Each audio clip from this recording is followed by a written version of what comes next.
پاک بحریہ نے یوم پاکستان انتہائی جوش و جذبے کے ساتھ منایا۔ یہ دن پاکستانی قوم کو ان نظریات کی یاد دہانی کے لیے منایا جاتا ہے جن کی بنیاد پر پاکستان کا قیام اس وقت عمل میں آیا جب بر صغیر کے مسلمانوں نے ایک علیحدہ وطن کا مطالبہ پیش کیا جہاں وہ اپنے حقوق کا تحفظ کر سکیں۔ دن کا آغاز توپوں کی سلامی اور پاک بحریہ کی تمام مساجد میں وطن عزیز کی سالمیت اور استحکام کے لیے خصوصی دعاؤں کے ساتھ ہوا۔ پاک بحریہ کے تمام جہازوں اور یونٹس پر چراغاں کیا گیا۔ پاکستان نیوی کی تمام یونٹس کے کمانڈنگ افسران نے افسروں اور جوانوں کی خصوصی اجتماعات سے خطاب کیا اور اس دن کی اہمیت پر روشنی ڈالی۔ یوم پاکستان کی سب سے اہم تقریب مسلح افواج کی مشترکہ پریڈ تھی جو اسلام آباد میں شکر پڑیے کے مقام پر منعقد ہوئی۔ روایتی یونیفارم میں ملبوس پاک بحریہ کا چاق و چوبند دستہ بھی اس تقریب کا اہم حصہ تھا۔ پاک بحریہ کی خواتین افسران، خواتین medical technicians, special services group navy اور نیوی بینڈ مسلح افواج کے مشترکہ دستوں میں بھی شامل تھے۔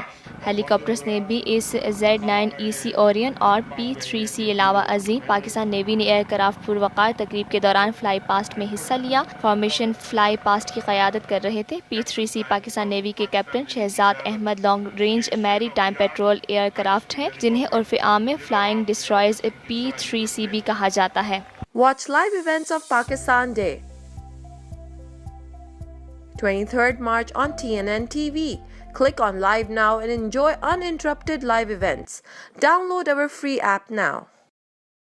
پاکستان ہم سب کا، ہم سب کا، ہم سب کا پاکستان، ہم سب کا، ہم سب کا۔ 23 مارچ 1940 کو ہم نے پاکستان بنانے کا عہد کیا، ہم کامیاب ہوئے۔